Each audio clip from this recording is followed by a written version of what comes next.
ದ್ವೀಪಗಳ ದೇಶ ಫಿಲಿಪೀನ್ಸ್ನಲ್ಲಿ 6.9 ತೀವ್ರತೆಯ ನೆಲನಡುಕ ನಡೆದಿದ್ದು 60ಕ್ಕೂ ಹೆಚ್ಚು ಜನರು ಮರಣಿಸಿದ್ದಾರೆ ಹಾಗೂ 100ರಷ್ಟು ಜನರು ಗಾಯಗೊಂಡಿದ್ದಾರೆ. ಶಾಂತ ಮಹಾಸಾಗರದ ದ್ವೀಪಗಳ ದೇಶ ಫಿಲಿಪೀನ್ಸ್ನಲ್ಲಿ ನಟ್ಟಿರುಳು ಭೂಕಂಪ ನಡೆದಿದೆ. ರಿಕ್ಟರ್ ಮಾಪಕದಲ್ಲಿ ನೆಲನಡುಕದ ತೀವ್ರತೆಯು 6.9 ಇತ್ತು. 20 ಶವಗಳನ್ನು ಪತ್ತೆ ಮಾಡಲಾಗಿದೆ.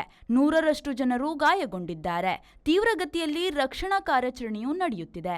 ಬೋಗೋ ಪಟ್ಟಣದಲ್ಲಿ ಹಲವು ಕಟ್ಟಡಗಳು ಕುಸಿದಿದ್ದು ಅವುಗಳ ಅವಶೇಷಗಳ ಅಡಿ ಸಿಕ್ಕಿಬಿದ್ದವರನ್ನು ರಕ್ಷಿಸಲಾಗುತ್ತಿದೆ. ಬಂಡೆಕಲ್ಲುಗಳು ಉರುಳಿ ಇಲ್ಲಿನ ಹಲವು ಸಣ್ಣ ಮನೆಗಳು, ಗುಡಿಸಲುಗಳು ಅಪ್ಪಚ್ಚಿಯಾಗಿವೆ. ಕಬಗ್ ನಗರದಲ್ಲಿ 5 ಶವ ತೆಗೆದಿದ್ದು ಮರಣಿಸಿದವರ ಗುರುತು ಪತ್ತೆಗೆ ಪ್ರಯತ್ನ ನಡೆದಿದೆ. ಅಲ್ಲಿನ ಇಗರ್ಜಿ ಬಿರುಕು ಬಿಟ್ಟಿದೆ. ವಿದ್ಯುತ್ ಕಡಿತಗೊಂಡಿದೆ. ಬಹೋಲ್ ಪ್ರಾಂತದ ಕಲ್ಪನಾ ಪಟ್ಟಣದಿಂದ 11 ಕಿಲೋಮೀಟರ್ ಕೊಂಗಣಕ್ಕೆ ಭೂಕಂಪದ ಕೇಂದ್ರ ಬಿಂದು ಇದಾಗಿದ್ದು ಅಮೆರಿಕನ್ ಜಿಯಾಲಾಜಿಕಲ್ ಸರ್ವೆ ತಿಳಿಸಿದೆ.